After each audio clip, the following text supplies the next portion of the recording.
Hey, and welcome to the Heat Signature Daily Challenge for the 18th of October, and we've got another pacifist mission today, so let's get right into it. So this, again, like the previous one and the next video, were recorded while I was traveling and was in Umbria, and so, I mean, it was recorded on a laptop that's not really intended for this kind of thing, and so we end up with post commentary. Alright, so we got an extreme range swapper here, and this is a pacifist one. We got a 15-minute timer, really not up to most of it. But what I see here immediately, since we're ex-glitcher and we've got an extreme range swapper, is our target is right within range. Why not just swap with him? As long as we wake up before he gets off the ship, then everything should be fine. Now, what I really should have done is ejected and then swapped in, because then I think I would have had a greater chance of not just being spaced immediately, but had a chance to move. But maybe that would have been worse, because then I couldn't go back to the ship. Though I don't think the ship had any crates, but I didn't know that. So, you know, that definitely is a thing I should have thought about. Now, so what we're doing is we're trying to do the pickup. The pickup is always kind of tricky here. This was kind of the oddest recording session I've had, because it's the only time I've recorded with my parents in the room, because, as I said yesterday, the actual hotel room did not have a desk. So I went down to a common area and recorded this. Since I'm not using a microphone, I don't need to worry about the other things. Yep, so I got everything that... Oh, that's right, there is one item here. So we ideally do want to come back and get that, and potentially any items that people are covering, because we only have to be pacifistic during the mission, which again is kind of silly, but hey, I didn't make the rules, and, you know, I figured we might as well get a shot at it anyway. So we'll head straight back out. Didn't make the rules, I just take advantage of the unintended consequences of how the rules are made. But it does indeed look like we let that ship fade out. Let's just go with fade out. But yeah, that's a pity. Still, we got there. Alright, now let's see. Mission 2. I think we're probably going to do the same kind of trick. Especially since we're aiming to kill.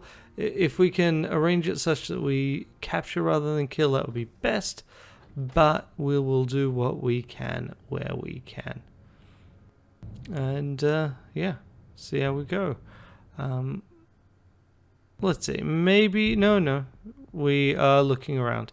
Ah, yes. So since we've got the glitch trap and we've got the gun now, we can try and do some more interesting tricks. But what I'm looking at down there is, look, my target is right in front of us.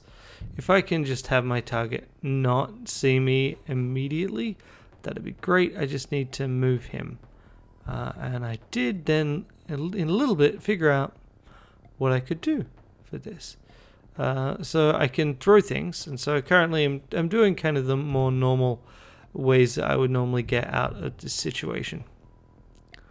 So basically throwing items, trying to get in a position where the guards won't see me and I can get around the corner, ideally still stealing the key.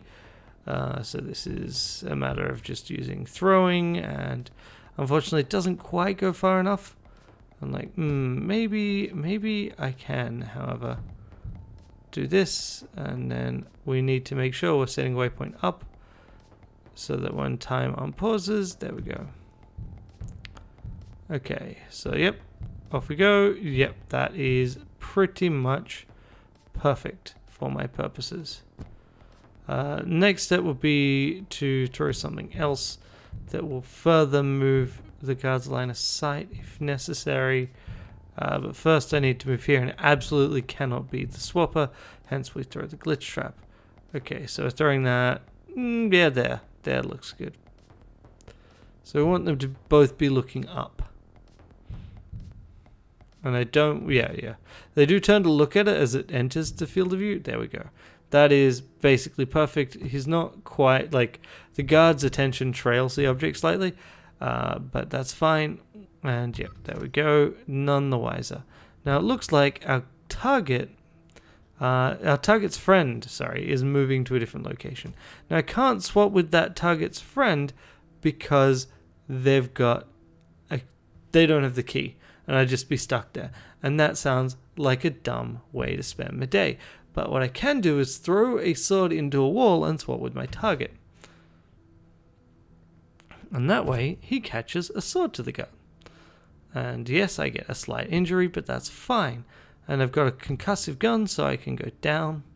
I can even get the key. I can get the sidewinder. I think the key is the most important part, though. Well, actually, no, the key's not that important unless I come back to the ship. So I'll take the gun. But, of course, the goal here is to come back to the ship, right? And now I'll finally take that key. The key would be there, though, if we came back to the ship. And now we just blast the window. And then we can go... I said blast the window. And then we can go to the nearest station. And that was a really quick ship, too. I still feel like I should have found a way of doing ship 1 faster. Even though, obviously, I mean... didn't have a great deal of options for running through that ship. So we are going to, I think we're going straight home in the hopes that that is still close enough. It is something where we're going to, I think as a community, we're going to need to work out what radius it is that we're after. We're after far enough away that the counter doesn't keep ticking and close enough that the ship still exists so we can loot it afterwards. And this time I did not misjudge. There's the ship. So we just pop straight over. And now we don't have to be a pacifist. We're not on the clock. Which, given that these are presumably self-motivated issues, why is it that we are not on the clock, really? But shut up, that's why. I guess is the answer here, canonically. So got the Sidewinder. I don't actually have to fight these people, but I can't remember if I did in fact decide that I would do this. Okay, that had a swapper. I decided to just swap with the friend in the high security section, and then it's just a matter of running through and grabbing these things. I mean, we are we're a dying character, so there is arguably a slight risk to this, but like I said, I've never ever had a dying character come even close to the timer, so yeah. That seems like a reasonable thing. Now let's see, so what did we get there? I got distracted in real life, but we're just going to keep going. I think, we're just going to basically shoot at all of these. So got two quiet guns, so we just shoot both of these people. So this is where I finally kind of get enough courage to test for myself that there definitely won't be any consequences to these actions. And so that's exactly what we're doing here. We're going to pop down this way, shoot both of them. Yep.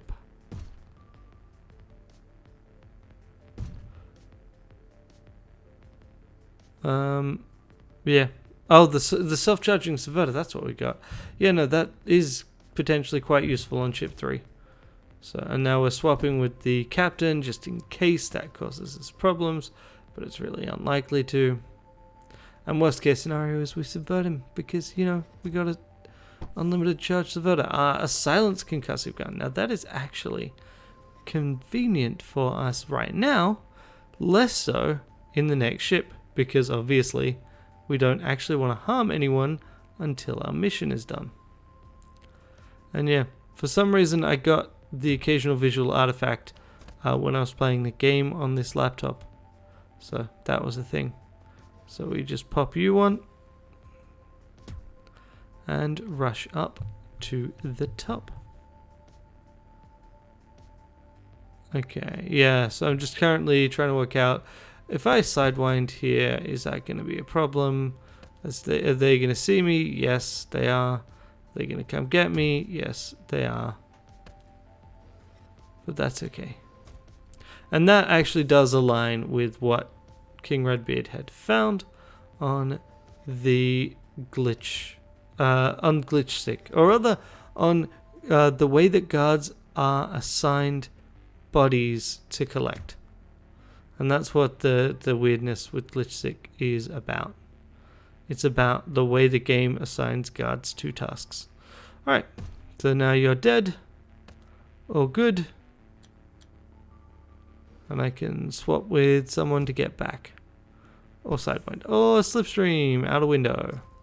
And that slipstream justifies all of that time spent, right? And it's the kind of thing that you would not get on a pacifist mission if you weren't in a position where you could just... Ah, right, yes. That's right. I did swap back there. And I was reasonably pleased with myself for realizing that shortcut. But yeah, the fact that we can do this now makes pacifist missions so much simpler. In that, yes, okay, you got to do the actual mission first. Once you've done the mission, normally one of the big problems of a pacifist run is that you don't get gear. And gear is where power lies in heat signature. And suddenly, no, we can totally get gear. We just have to go back. We can get gear, we can just utterly murder every single person on the ship and no one will care. Or at least the game scoring system won't care.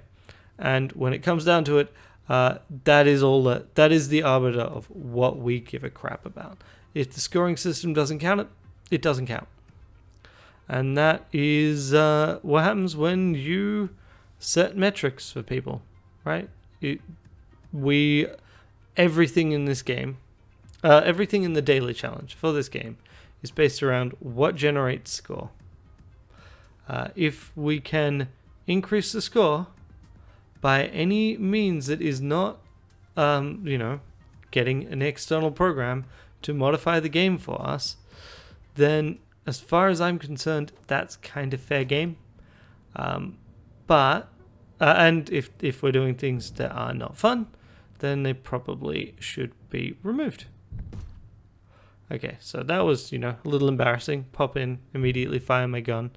But we do now have all the tools we need. So it's just a matter of getting that key, getting to the next section, getting that key.